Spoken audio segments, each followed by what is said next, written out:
All right, so welcome to the WilliamTJRealty Business Podcast. So I have Michael Chandler here today with me. So for all those who don't know who you are, please introduce yourself. My name is Michael Chandler. I'm the surveyor at Chamber Surveying and Mapping. Also cut the grass, as well as other things. So we're a small company of half a dozen or so employees, and we're here Monday through Friday. All right. So where are you from and how did you start your business? Oh, depending on how far back you want me to go, I've been surveying most of my life since I remember 12 or close to there. I've heard earlier. Working in Harris County, and I did that through junior high and high school. I had other jobs as well, but went to college for a while and then joined the service. And I was a surveyor in the United States Army for 3 years with the 82nd Survey Company, 30th Engineer Battalion. I was stationed in Fort Belvoir, so I learned the military way of surveying, which was beneficial, was different. Okay. And when I got out of the military, used my GI Bill to go to the University of Houston, and I got my bachelor's in surveying and mapping technology.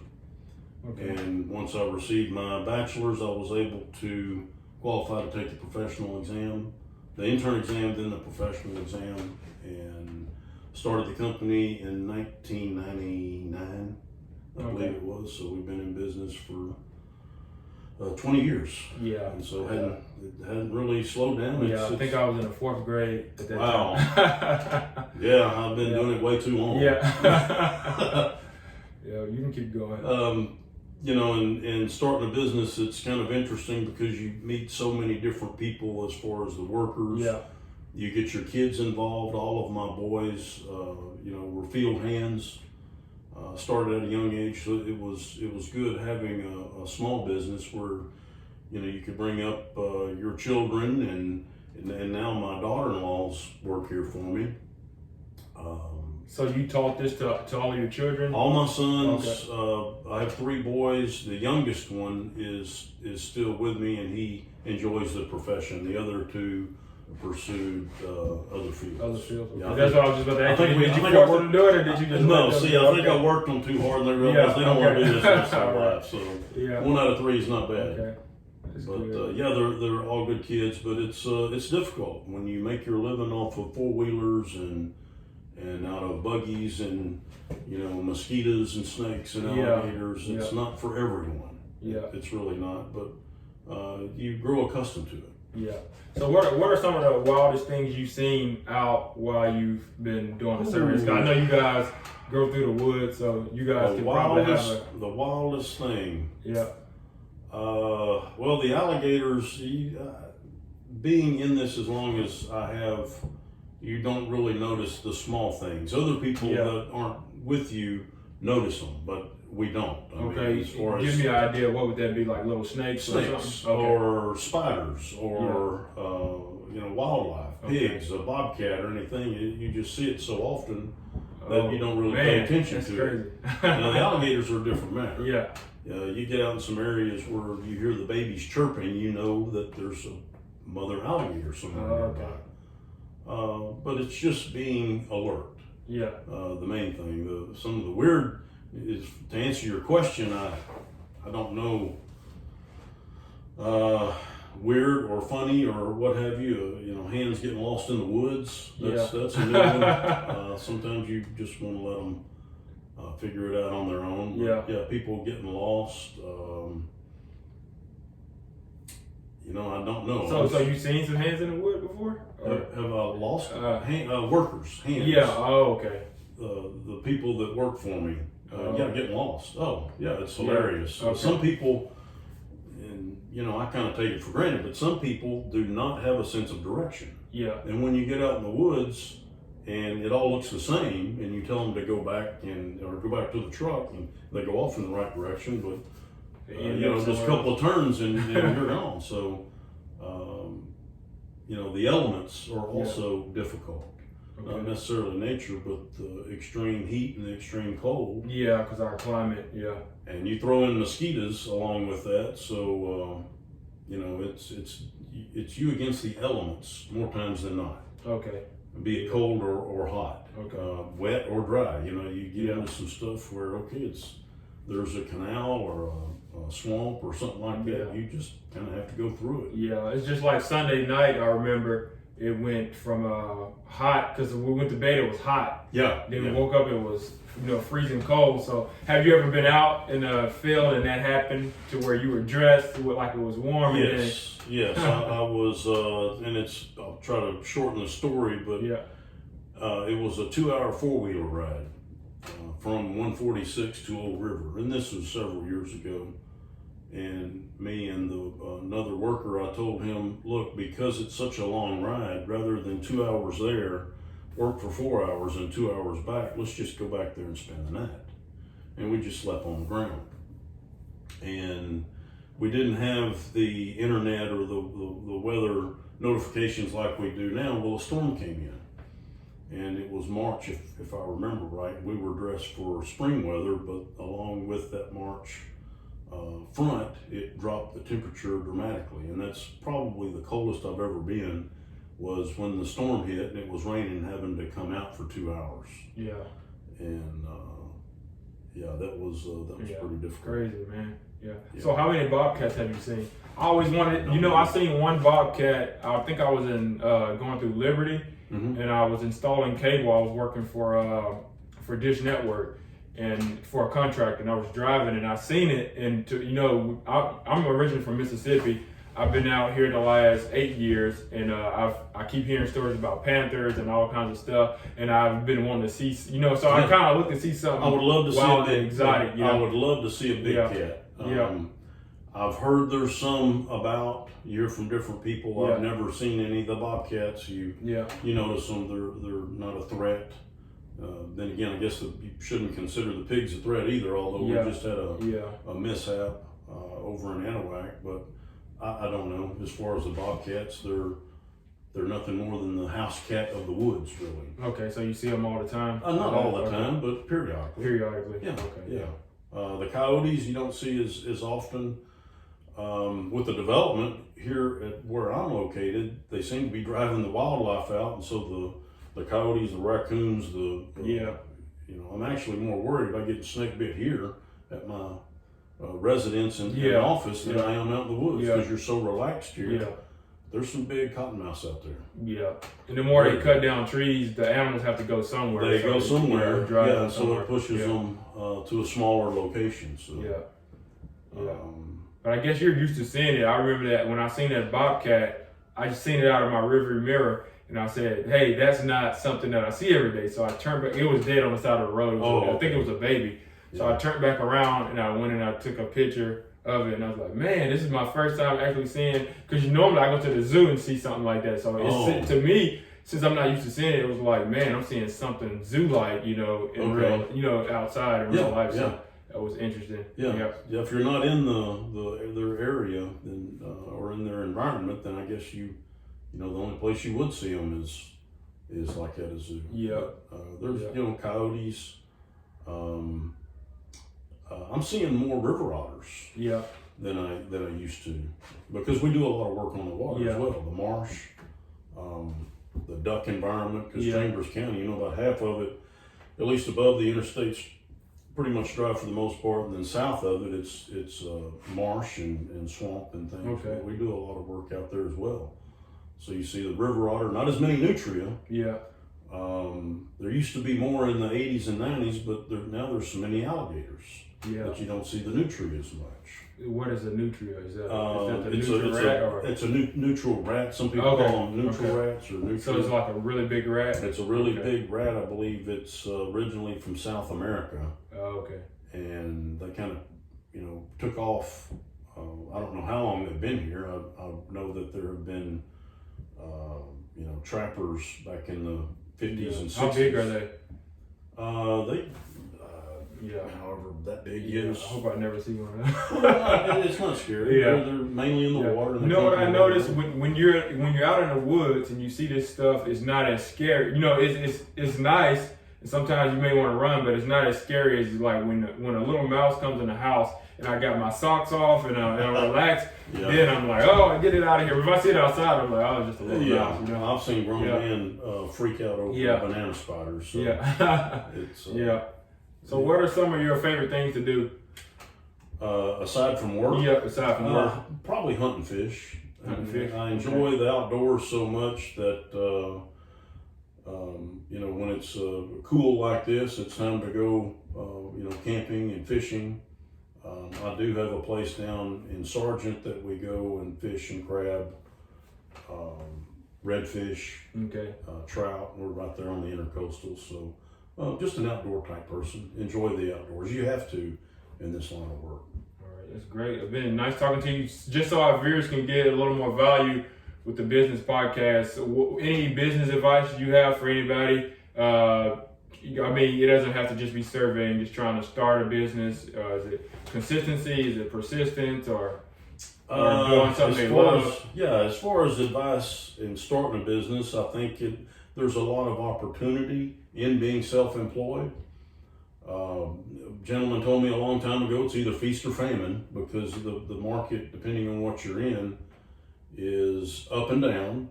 Yeah. But if you enjoy what you do and you set your mind to it, you'd be surprised what you can do if you have determination. And for people that do have that, don't be afraid to get out there and do it, because this is a great area, great country, a great state to whatever you decide to do to go for it. It's whether it be real estate or surveying. I think an education is first and foremost in any of this, along with professional careers. Sometimes a formal education is a requirement. Yeah, sometimes. Yeah. Sometimes it's not always necessary because there's so many other fields or trades to get into that are really becoming a lost art. That's another thing I was going to ask you. The way that things are going with school, a lot of people are going to school but they're not getting jobs, and everybody's coming out and then they have a loan, a student loan. Yeah. Do you think that that's the way for everybody to go now, or you think the world is shifting towards basically being specialized in something or some other form of education? Because a lot of times you can go from school and you can get a good job or whatever, and you can have a good career, but a lot of times you go and what you're going for is kind of outdated. Nobody is doing that anymore. Right. Well, having young men work here and having kids and being a father and watching them grow up and go to college, you see different amounts of eagerness in individuals. You can tell the ones that want to move forward and do stuff, whether it be go to college. If you really want to do something, if you're determined, money generally doesn't stop you. Yeah. A broken down a flat tire doesn't stop you. If you're eager enough to really go for it and achieve your goals, you're going to make that happen. Now, hopefully you can have somebody along the way that will, give you encouragement or financial stability or babysit the kids, whatever the case may be, help you fix your vehicle. But there are ways to accomplish something if you really put your mind to it. Yeah. And I see that in a lot of these young people that come through here and work, say for the summer, or you make a work relationship when they're working their summers through high school, and then they start college, and then they go off. You really see how different people develop, and it's all about attitude. Yeah, I believe that. Is it money? Which direction are we going? One of the reasons I was able to accomplish what I did is the military. Now, I signed up for 3 years. I did something that I pretty much enjoyed, which was surveying. And when I got out, I had the benefit of the assistance with the GI Bill. And in Texas, they also have, I believe, what's called the Hazelwood Act, where it financially assists. Now, it may not pay for all of it or whatever the case may be. I'm not sure how it works now, but at least you can go, and there is some benefit from being in the military. So Yeah. I don't have a lot of sympathy for people that say they can't accomplish something, because believe you me, if you want it bad enough, you can accomplish it. Yeah, you will. So You will. And so I see that in, like I say, the young people that have gone through here, and just the different attitudes that you hire or fire in some cases. There's some, good labor intense individuals, and they love it, and others do it for a while and go, no, this isn't my thing. I want to go to the plant, or I want to go back to school and maybe work part-time if that's possible. But you can do it if you want to. If it's surveying, real estate, mechanics, I've seen people accomplish, and it all depends on the individual. How the want and desire is good enough, you're eventually going to achieve. You're going to achieve that. I guess the problem with a lot of people is some people, I guess they don't have enough that they're interested in, or what they're interested in, they don't know if that's going to be sustainable to actually do a career, so they try to do something else that they don't want to do. It could maybe be. That's why. It's all about choice, but the trades nowadays you see are really dying. Everything from the carpenter to the plumber, people that know how to construct things with their hands. You just don't have, in my opinion, you don't have the people that are interested in the welding and all of the trades that are involved, that you can really be a success in life with these things. I think our young people are really going to have a hard time the next generation or two. The technology. I really do. Technology is wonderful, but it can't get out there and cut brush all day. Technology is wonderful, but it can't replace the rotten board on the house. Technology is wonderful, but it takes, in my opinion, it takes initiative by the individual to really get stuff done and succeed in life. It's interesting to see where the world is going to go. It really is. I know last time I went to Walmart, last few times I seen a little robot cleaning the aisles, by itself. So I looked at that and I said, man, that's somebody's job, It is. Self-checkouts are getting bigger. Yeah. And so they are trying to, have you heard, they're trying to have it, I think, in about 15, 20, 25 years to where even the big trucks are going to drive themselves, because now cars can drive by themselves. Sure. It wouldn't surprise me. I mean, I feel bad sometimes for taking the grocery cart and putting it in the grocery cart bin in the parking lot. Why don't you just scatter them all out there? That way somebody's got a job to go get them. But it's you're going to get that with industry trying to cut costs. I mean, everything's shop for now online, and they bring it to your door. You don't even have to drive anymore. So a lot of the lower wage jobs and things of that nature, people are trying to cut costs. I mean, you go anywhere to a store and you stand in one of the 30 lines that is, they have all of these areas to check out, and they have one register, or they're going to the self-checkout. Before long, you're not even going to have people stocking shelves. It's just going to be so animated, and technology is taking over. Now there are, of course, there are jobs in that. But it's a cutthroat industry when it's a supply and demand type thing. But people just have to get out. Interesting times ahead. And so, I'm sure even the real estate is affected, and that's kind of why we're doing what we're doing, because you're good at that, and you can get out and tell people what you do and what you're familiar with, or the companies that you're familiar with. Exactly. So we're just cruising right along. All right. Any last words that you may want our viewers to know? Concerning what? Business. Business, like I say, this company, it's I consider it what I call a handshake type company. We like to get personal with people. You have to think about someone's property is probably one of the most important things to them, aside from a spouse, a child, or a pet. As far as where your property is located, your line, what is your tree, or things of that nature. So we understand that at this company, and we return phone calls. We obviously like working with people. anybody is welcome to come in as far as a meeting, and I'm surprised we haven't had one as we're sitting here doing this, Yeah. so come in and discuss things. Clients know they're welcome to do that. They know we're doing this. So. Well, you'd be surprised. Yeah. I get walk-ins. Sometimes I get Yeah. frustrated because I don't get a lot done. Yeah. But we have to take time out and see what they're doing and get on a personal basis. Young people that want to get into a field like this, they're not making any new property as far as real estate. There's buying, selling, measuring, developing. There's all sorts of things in the business community that revolve around land, whether it be surveying or real estate or development, driving a bulldozer.